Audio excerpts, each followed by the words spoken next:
오늘은 94년도 2차 수능에 나왔던 박지원의 양반전을 읽어볼 거야. 그런데 박지원의 작품이 1994년도에만 수능에 나왔을까? 아니지. 2012년에도 호질이라는 작품이 나왔었지. 지금은 2022년이잖아.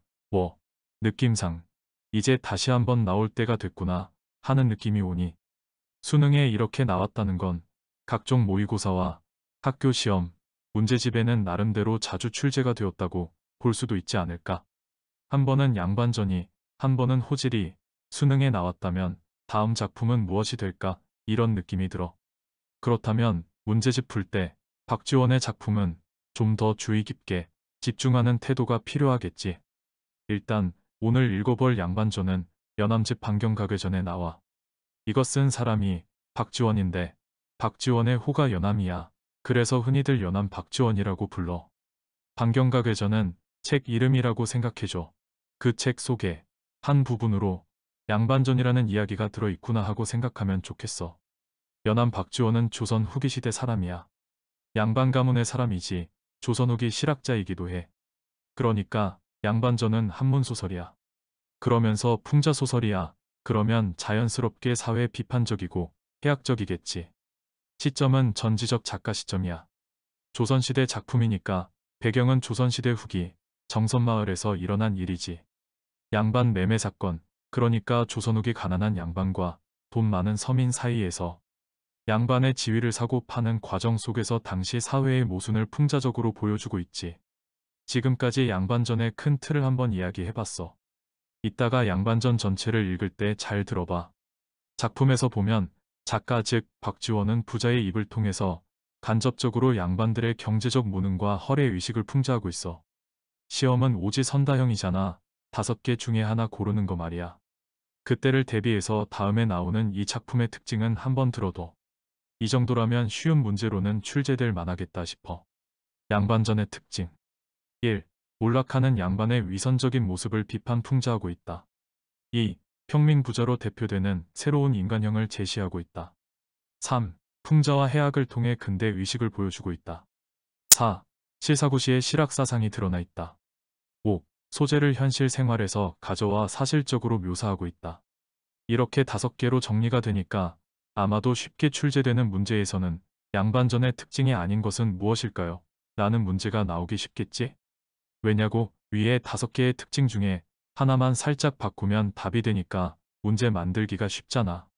이 작품은 양반의 신분을 사고파는 상황을 바탕으로 양반의 경제적 무능함과 위선을 폭로하고 있는 고전소설이란 말이지. 이 소설에서 양반은 변화를 수용하지 못하고 명분만 중요시하는 무능한 존재이자 특권 의식에 둘러싸인 위선적인 존재로 그려지고 있어. 즉, 양반의 실상을 해학과 풍자를 통해 비판하고 있다고 할 수 있지. 또 군수와 부자 간의 오가는 양반 신분 매매 증서를 통해 당시 부패된 사회적 규범을 알 수 있어. 양반전은 1차와 2차로 증서, 즉 지금으로 말하면 서류를 작성하는데 1차 양반 매매 증서에는 양반이 지켜야 할 일이 적혀 있어. 5가지야. 그런데 말이 좀 어려워. 잘 들어봐봐. 1. 야비한 일을 끊고 옛것을 본받고 뜻을 고상하게 할 것. 2. 오경에 일어나 바른 자세로 책을 읽을 것. 3. 배고픔을 참고 설궁하지 말 것. 여기서 설궁이 무슨 말인지 알아? 설궁은 살림의 구차한 형편을 남에게 말하는 것을 말하는 거야. 가난하고 힘들다고 말하고 다니지 말아라. 이런 말이지. 4. 고치, 탄내와 연진을 할 것.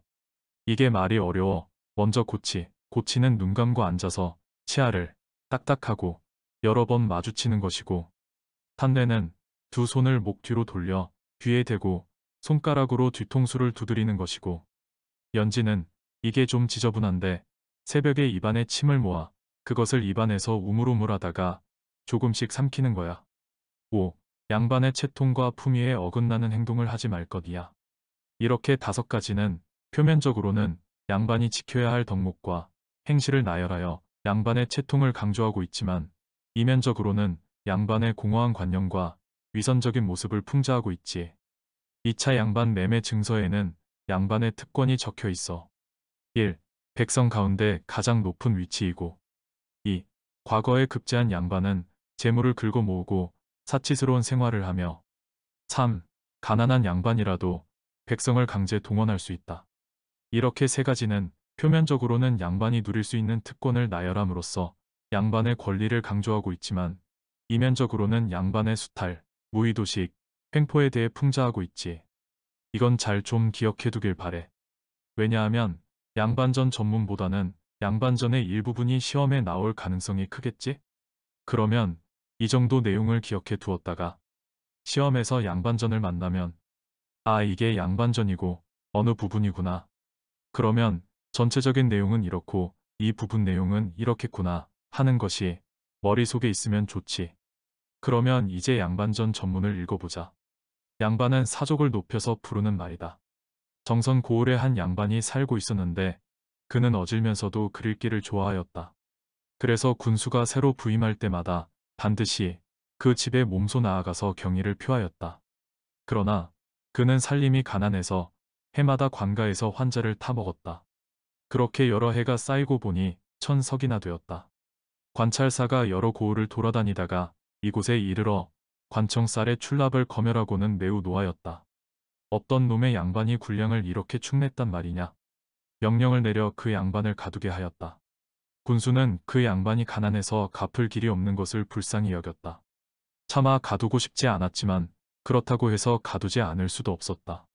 그 양반은 밤낮으로 훌쩍거리며 울었지만 아무런 대책도 나지 않았다. 그래서 그의 아내가 이렇게 욕하였다. 당신이 한평생 글 읽기를 좋아했지만 관가의 환곡을 갚는데 아무런 도움도 못 되는구려. 쯧쯧 양반 하더니 한 푼 어치도 못 되는구려.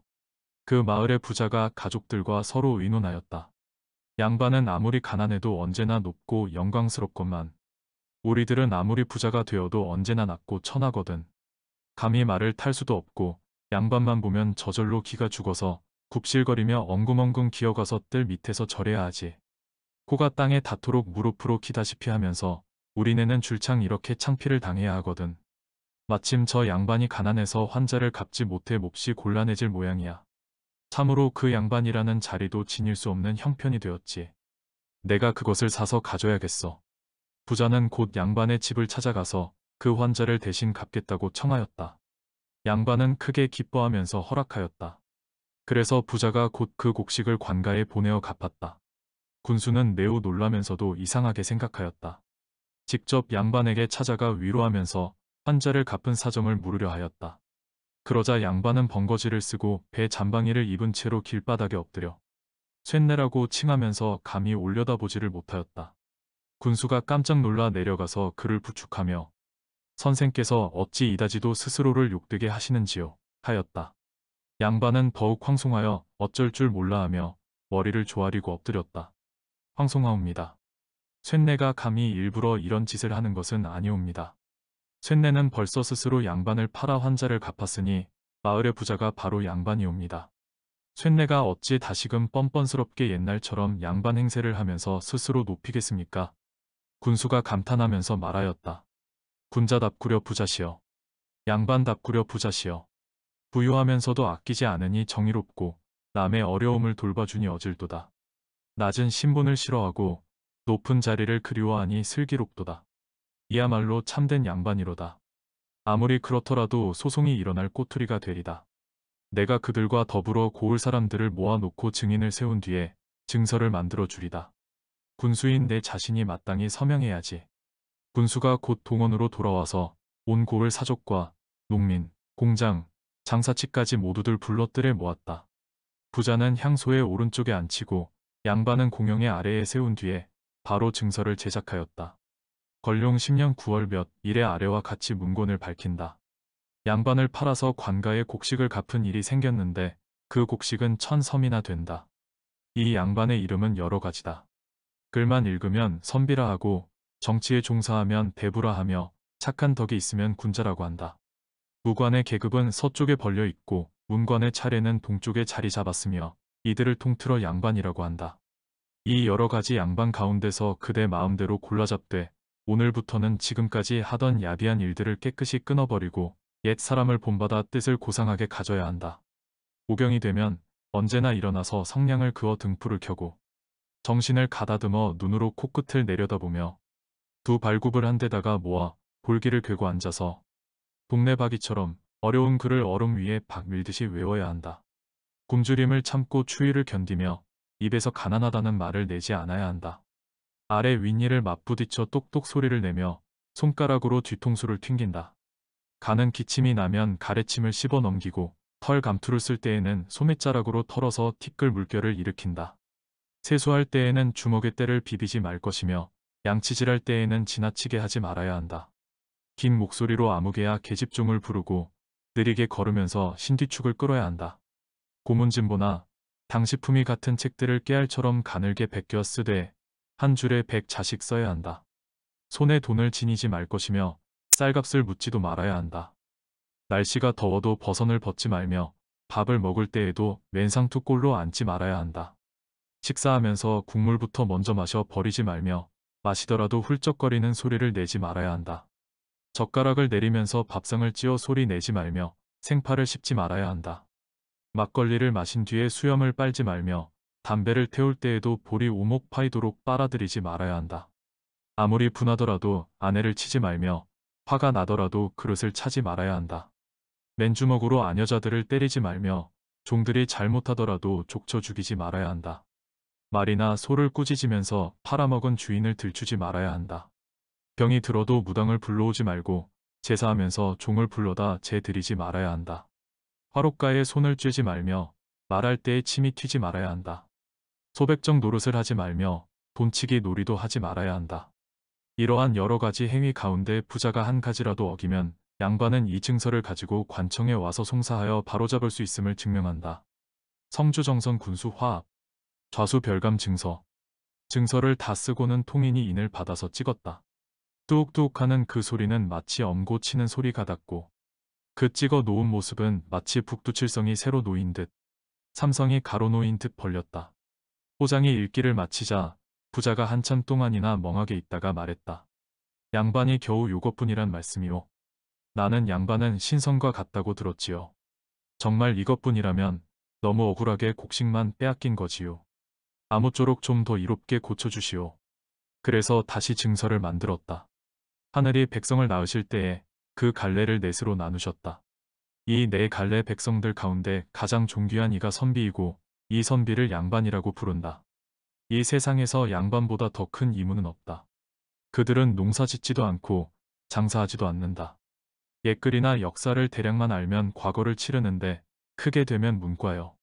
작게 이르더라도 진사다. 문과의 홍패는 두 자도 채 못되지만 온갖 물건이 이것으로 갖추어지니 돈 자루나 다름없다. 진사는 나이 30에 첫 벼슬을 하더라도 오히려 이름난 은관이 될 수 있다. 훌륭한 남인에게 잘 보인다면 수령 노릇을 하느라고 뒷바퀴는 일산 바람에 해스케지고 배는 동원 사령들의 예의하는 소리에 살찌게 되는 법이다. 방 안에서 귀고리로 기생이나 놀리고 뜰 앞에 곡식을 쌓아 학을 기른다. 궁한 선비로 시골에 살더라도 마음대로 행동할 수 있다. 이웃집 소를 몰아다가 내 밭을 먼저 갈고 동네 농민을 잡아내어 내 밭을 김매게 하더라도 어느 놈이 감히 나를 괄시하랴.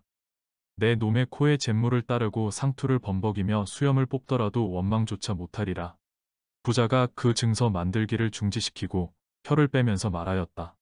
그만두시오. 제발 그만두시오. 참으로 맹랑합니다 그려. 당신네들이 나를 도둑놈이 되라 하시는군요. 하고는 머리채를 흔들면서 달아났다. 그 뒤부터는 죽을 때까지 양반이란 소리를 입에 담지도 않았다.